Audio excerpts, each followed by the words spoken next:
لیلۃ القدر، انا انزلناہ فی لیلۃ القدر وما ادراک ما لیلۃ القدر لیلۃ القدر خیر من الف شہر تنزل الملائکۃ فیہا باذن ربہم من کل امر سلام ہی حتی مطلع الفجر۔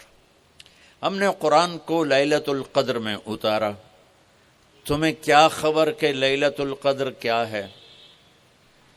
لیلۃ القدر 1000 مہینوں سے بہتر ہے، اس میں فرشتے اترتے ہیں اور یہ صبح تک رہتی ہے۔ لفظ قدر عربی میں اس کا ایک مطلب ہے قیمت، سبحان اللہ۔ تو اللہ نے کہا میں تمہیں بتاؤں، آپ سب تاجر بیٹھے ہو، لیلۃ القدر کی قیمت کیا ہے؟ 1000 مہینوں سے بہتر ہے، 1000 مہینوں سے بہتر ہے۔ اب 1 روپے پر 1000 نفع لے سکتے ہیں؟ دنیا میں کوئی ایسا کاروبار ہے؟ جو ہیروئن بیچتے ہیں وہ بھی نہیں لے سکتے۔ اور میرا اللہ کہہ رہا ہے ایک رات 1000 مہینے، یعنی کوئی 82-83 سال۔ یہ تو آ گیا پہلا قدر۔ دوسرا اس کا مطلب ہے تنگ پڑ جانا، تنگ پڑ فقدر علیہ رزقہ۔ تو تنزل الملائکۃ فیہا، تنزل الملائکۃ والروح فیہا، کہ اس رات اتنے فرشتے اترتے ہیں کہ زمین تنگ پڑ جاتی ہے، سبحان اللہ، اتنے فرشتے آتے ہیں زمین تنگ پڑ جاتی ہے۔ تیسرا مطلب ہے قدر، مقدار کو، تو اللہ تعالیٰ نے اس کا آخری مطلب بھی بتایا، سلام ہی حتی مطلع الفجر، کہ یہ فجر کی نماز تک، فجر کی اذان تک یہ رہتی ہے۔ 3 مطلب ہیں قدر کے، تینوں اللہ نے قرآن میں کور کیے۔ قیمت کیا ہے؟ 1000 مہینوں سے بہتر۔ تنگی کیا ہے؟ فرشتوں سے زمین بھر جاتی ہے۔ مقدار کیا ہے؟ صبح صادق۔ لیلۃ القدر 27 کی نہیں ہوتی، 21، 23، 25، 27، 29۔ اب یہ 5 راتیں جاگنے چھٹ، آپ لوگ تو ویسے رات کے بادشاہ ہو، جاگ لو۔ تو لیلۃ القدر مسجد میں نہ گزارو، گھر میں گزارو۔ یہ مسجدوں میں اشتہار لگ جاتے ہیں، فلاں کے ساتھ شب قدر گزاریں، فلاں حضرت کے ساتھ شب قدر گزاریں، پھر ادھر کوئی صلاۃ تسبیح پڑھ رہا ہے باجماعت، عورتیں صلاۃ تسبیح کی جماعت کرا رہی ہیں، اور پتہ نہیں اور کتنی عجیب و غریب قسم کی عبادات شروع ہو جاتی۔ یہ نفلی عبادت ہے، میرے نبی گھر میں پڑھتے تھے۔ آپ نے اشراق کے سوا ہر نفل گھر پڑھا، ہر سنت گھر میں پڑھی۔ تو آپ لیلۃ القدر کو یہ مستورات بھی آپ بھی اکٹھے ہو کے نہیں منانا، الگ الگ مصلی بچھا کر اپنے اللہ سے رونا دھونا کرو، اپنے اللہ کو منانا کرو، میں بھی کروں، آپ بھی کریں۔ نوافل کی، جیسے ابھی شب برات گزری تو اشتہار تھے، میں جا رہا تھا ادھر غلام آباد میں، ایک جنازہ ہو گیا تھا، تو اشتہار فلاں حضرت کے ساتھ شب برات گزاریں، فلاں مسجد میں شب برات گزاریں، فلاں جگہ شب برات گزاریں۔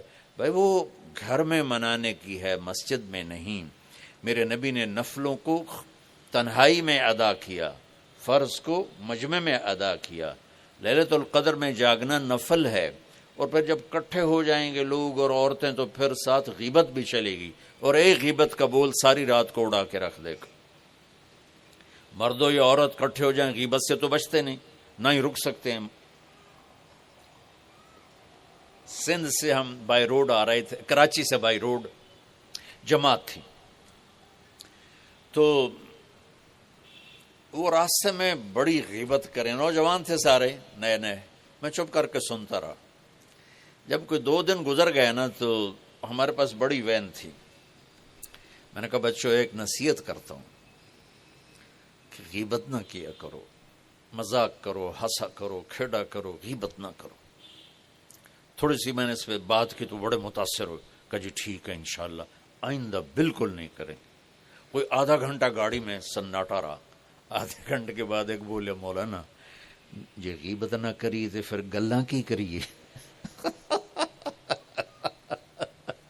یہ میرا کلچر ہے.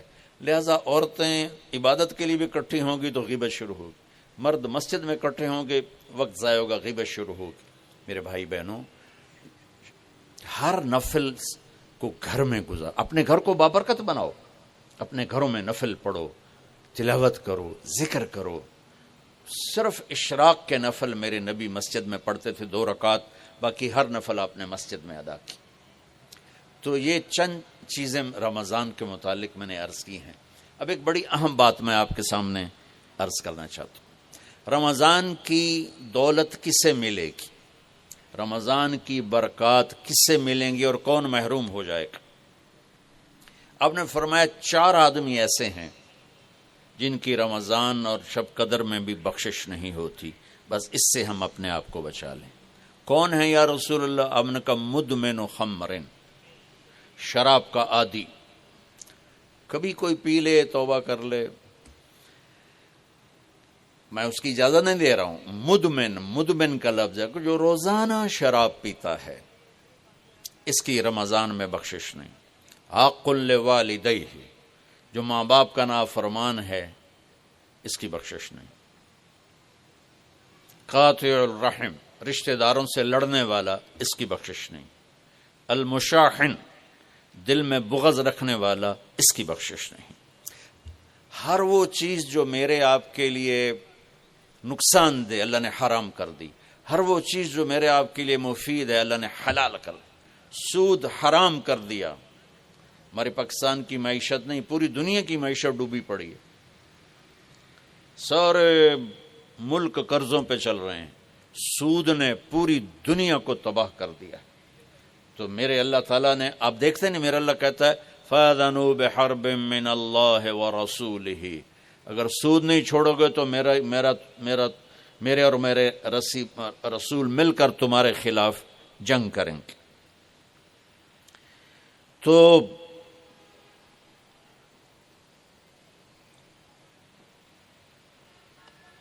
ہر وہ چیز جو مضر ہے اللہ اس سے بند, چونکہ سود چند ہاتھوں میں دولت اکٹھی کر دیتا ہے اور غریبوں کے چولہے ٹھنڈے ہو جاتے ہیں. یہ اللہ کو ناپسند. جو بھی بھائی پھنسے ہوئے ہیں نکلنے کی نیت کریں اور کوشش کریں, انشاءاللہ چین کی نیند سوئیں گے, چین سے اٹھیں گے. ایک عبد الرحمن بن عوف کے 4 اصول بتا دیتے ہوں, سب تاجر بیٹھے ہو, اور صحابہ میں سب سے مالدار ہستی تھے. انہوں نے ایک دن فرمایا میں نے زندگی بھر نہ ادھار خریدا نہ ادھار بیچا. اگرچہ یہ آپ کو آج کے ماحول میں بڑی عجیب بات لگے گی, چونکہ ہمارے سارے بازار ادھار پہ چلے گئے ہیں. انہوں نے فرمایا نہ کبھی ادھار خریدا نہ ادھار بیچا. تو کتنا سکون ہو گیا, آرام سے سو رہے ہیں. اب ہماری تجارت میں ادھار خرید رہے ہیں ادھار بیچ رہے ہیں, کبھی وہ تنگ کرتا ہے کبھی یہ تنگ کرتا ہے. تو ایک اس موبائل نے تباہی پھیر دی, باقی کسر اس نے پوری کر دی. ٹوائلٹ بھی فون سن دے بیٹھے.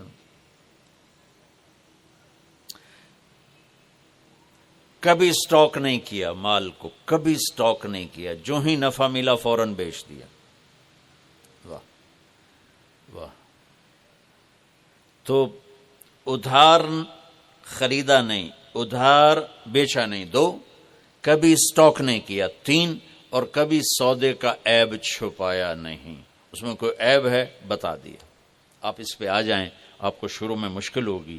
اس کے ساتھ سچائی اور دیانتداری کو جوڑ دیں, اللہ کی قسم آپ کا سوتر منڈی جانا بھی عبادت بن جائے گا, آپ کا مل میں جانا بھی عبادت بن جائے گا, اگر آپ اپنے تجارت کے ساتھ سچائی اور دیانتداری کو لے آتے.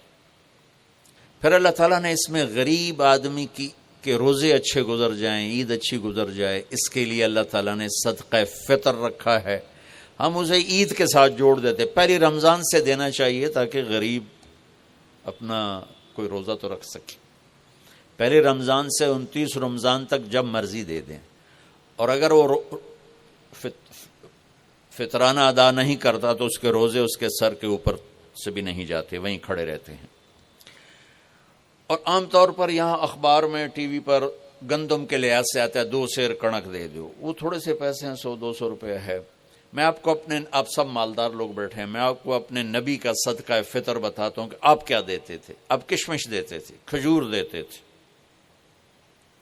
جو بھی دیے ہیں، تو کشمش 3 کلو، بازار میں 3.5 کلو، بازار میں جا کے پوچھیں جو سب سے اچھی کشمش ہو یا پھر درمیانی، گھٹیا نہیں درمیانی اور سب سے اچھی، وہ پتہ کرے وہ کتنی ہے، 1000 روپے کلو ہے، 1500 روپے کلو ہے، آپ کے گھر کے 4 افراد ہیں تو ایک گھر سے 6000 روپیہ غریب کو جائے گا۔ آج تو 6000 میں ایک ہفتہ نہیں گزرتا۔